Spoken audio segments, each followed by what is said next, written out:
Allahu Allahu Allahu Allah Allahu Allahu Allahu Allah Allahu Allahu Allahu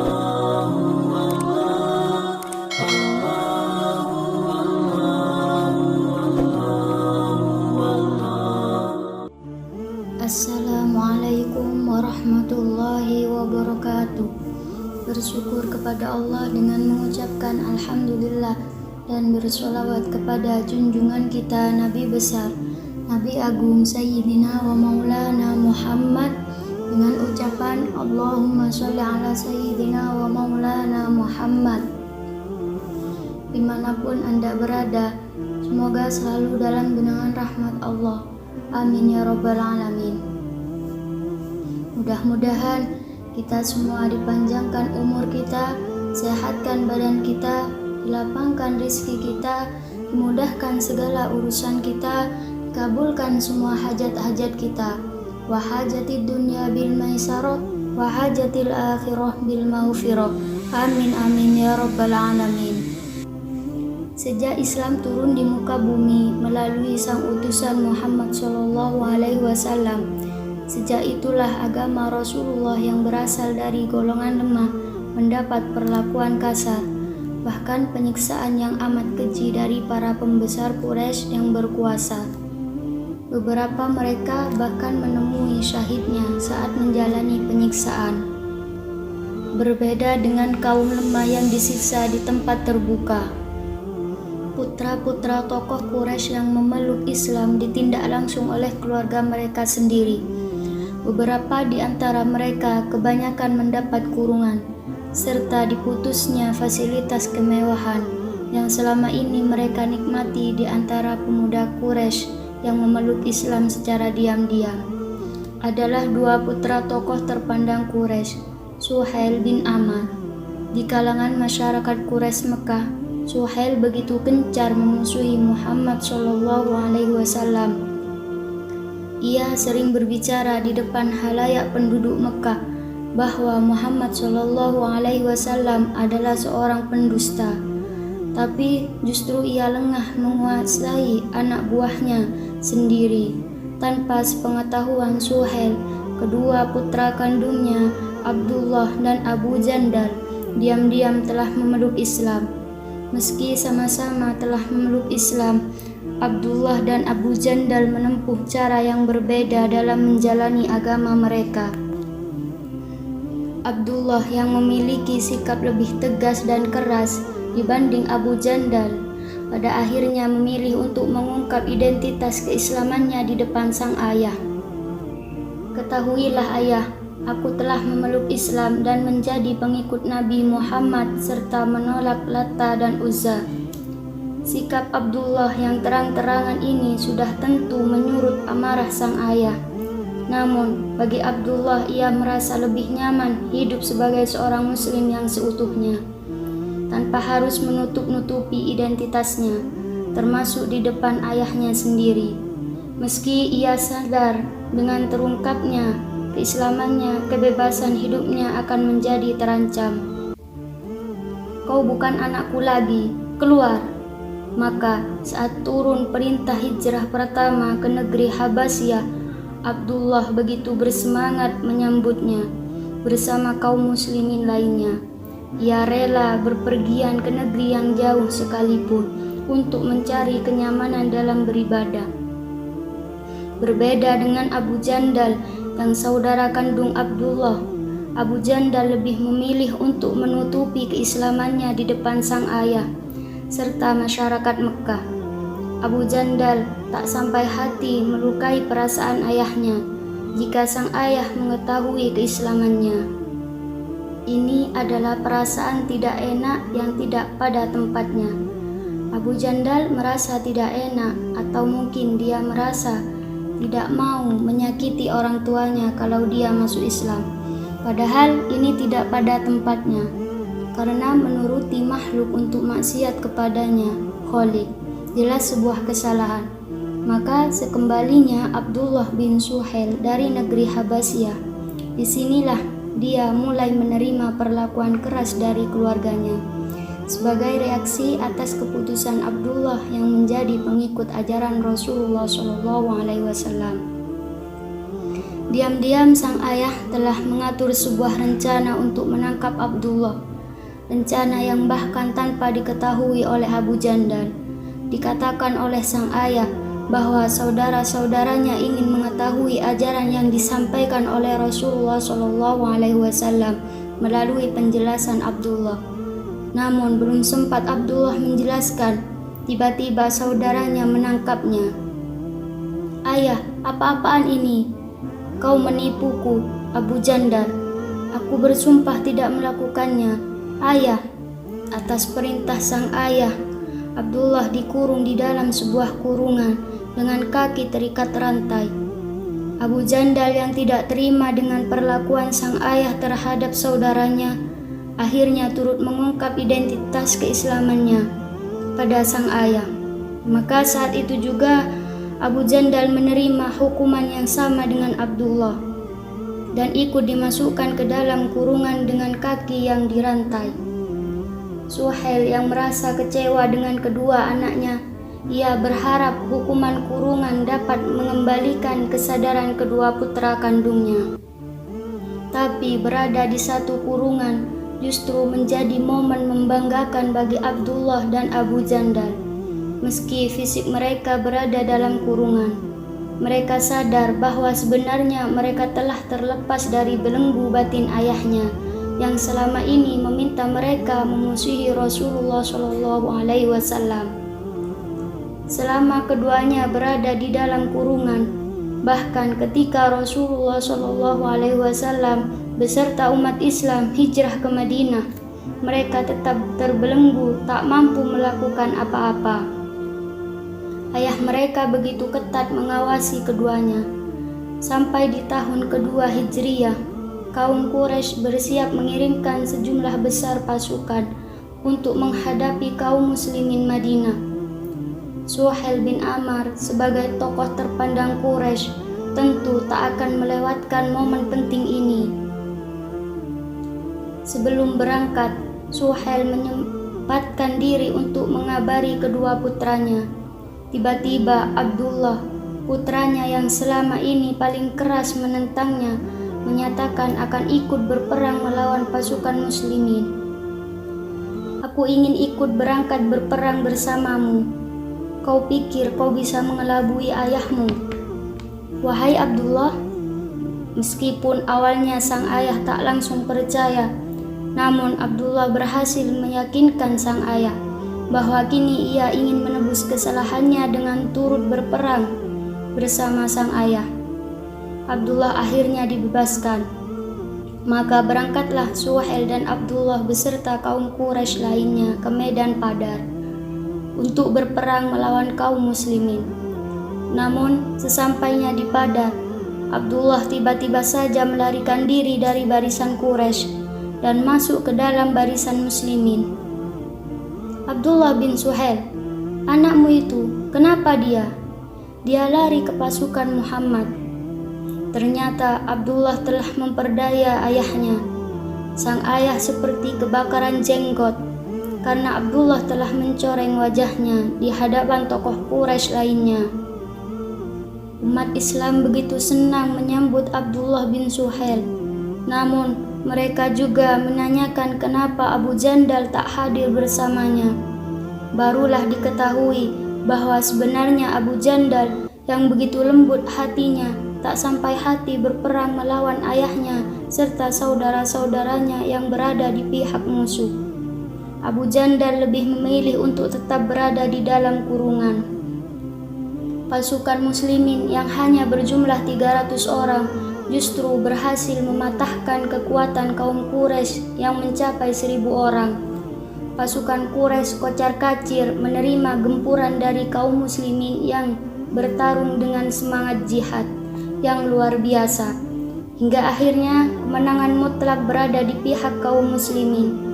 Kaum muslimin juga berhasil menawan 70 orang Quraisy, termasuk diantaranya Suhail bin Amr. Namun umat Islam memperlakukan para tawanan dengan sangat manusiawi. Termasuk pada Suhail yang begitu dibenci oleh sahabat mulia Umar bin Khattab karena kata-katanya yang begitu tajam menjelekkan Rasulullah Shallallahu Alaihi Wasallam. Umar bahkan sempat meminta izin Rasulullah untuk mematahkan gigi Suhail. Namun Rasulullah melarang Umar. Rasulullah menyatakan bahwa suatu saat keahlian Suhail dalam berbicara dapat membanggakan Islam. Sementara itu di Mekah, Abu Jandal merasa enggan menebus ayahnya yang sedang ditawan oleh kaum muslimin. Hingga sang ayah akhirnya dibebaskan oleh salah seorang saudaranya. Berbagai peperangan antara kaum muslimin dan kaum Quraisy berlanjut. Sementara kekuatan kaum muslimin semakin bertambah, kaum Quraisy secara perlahan justru semakin terdesak. Pada tahun ke-6 Hijriah, saat umat Islam akan melakukan ibadah umroh, kaum Quraisy berusaha mencegah agar kaum muslimin tidak memasuki kota Mekah. Maka di suatu wilayah yang bernama Hudaifiyah, sekitar 22 km dari kota Mekah, kaum Quraisy menawarkan perjanjian genjatan senjata yang kemudian dikenal dengan perjanjian Hudaifiyah. Ini adalah perjanjian damai yang disetujui Muhammad bin Abdullah dengan Suhail bin Amr. Sampai akhirnya kaum Quraisy menunjuk Suhail bin Amr. Maka terjadilah kesepakatan antara Suhail sebagai utusan Quraisy dan pihak kaum muslimin. Salah satu butir perjanjian yang menyatakan bahwa penduduk Mekah yang pergi menuju ke Madinah harus kembalikan ke kota Mekah. Banyak pihak di gubuk muslimin yang merasa tak puas dengan perjanjian Hudaifiyah karena hampir seluruh poin perjanjian dinilai merugikan pihak muslimin. Kami tidak rela atas perjanjian yang dia sebutkan. Sahabat Umar bin Khattab radhiyallahu an sempat protes keras kepada Rasul, kemudian kepada Abu Bakar juga. Karena dia merasa bahwa isi perjanjiannya tidak adil, tidak seimbang. Posisi muslimin ada di posisi kalah di perjanjian itu. Tapi jawaban Rasul dan jawaban Abu Bakar sama, bahwa ini semuanya dipandu oleh wahyu. Bahkan Rasul pun hanya mengatakan, "Aku ini kan hanya hambanya dan hanya Rasulnya, dan tidak mungkin pasti Allah akan menolongku dan tidak mungkin meninggalkan aku." Jawaban yang sudah tidak ada lagi jawaban di atas itu. Artinya bahwa Hudaifiyah itu perjanjiannya disetujui oleh wahyu. Maka dari itu, ini terbiasa di kalangan para sahabat Nabi Shallallahu Alaihi Wasallam. Subhanallah, mereka terbiasa hidup dengan cara ini. Ini harus kita tiru. Bahwa mereka ketika tahu ini adalah wahyu, selesai, semuanya berhenti semua di situ. Tidak ada lagi dialog, tidak ada lagi diskusi, semuanya berhenti di hadapan dalil. Ini yang membuat mereka memimpin dunia, ini yang membuat mereka menjadi orang-orang peradaban tinggi yang menutup Persia Romawi. Kalau hari ini kita merasa sebagai orang cerdas, orang kritis, kemudian ketika ada wahyu pun kita kritisi, kita bisa melihat hasilnya hari ini. Muslimin bukan siapa-siapa di percaturan buka bumi ini. Allah lah Rob. Yang kedua, husnudzon kepada Nabi Shallallahu Alaihi Wasallam dengan keyakinan bahwa apapun yang dibawa oleh Nabi, semua yang sudah disampaikan oleh Nabi mutlak 100% baik. Tidak boleh kita, oh ini kita gimana nih? Kalau saya harus begini, berarti saya tidak modis dong. Kalau saya begini, berarti saya tidak modern dong. Mendahulukan modis dan modern. Baru saja perjanjian disepakati, tiba-tiba Abu Jandal muncul memohon perlindungan kepada kaum muslimin. Bebaskan dan lindungi aku. Tapi terlambat sudah. Kaum muslimin tak bisa berbuat apa-apa. lantaran perjanjian telah disepakati. Abu Jandal harus menerima kenyataan saat ayahnya menariknya kembali ke kota Mekah. Merasa tak nyaman terus-menerus tinggal di kota Mekah, akhirnya Abu Jandal melarikan diri ke sebuah daerah di pesisir pantai. Di sana juga ada seorang muslim yang melarikan diri dari kehidupan kota Mekah. Namun mereka tak dapat masuk ke Madinah karena umat Islam di Madinah benar-benar memegang teguh perjanjian Hudaybiyah. Lama-kelamaan umat muslim yang melarikan diri dari Mekah semakin banyak. Keberadaan mereka membuat gerah kaum Quraisy di Mekah. 2 tahun berselang, kaum Quraisy menodai perjanjian yang telah disepakati dengan perjanjian insiden. Pembantaian atas suku-suku kecil yang berada di bawah lindungan muslimin Madinah. Inilah yang menjadi salah satu sebab terjadinya pembebasan kota Mekah. Perjanjian Hudaybiyah yang awalnya dinilai merugikan kaum muslimin justru membawa hikmah besar bagi umat Islam. Pada tahun 8 Hijriah, Rasulullah SAW bersama 10.000 umat Islam secara mendadak memasuki kota Mekah.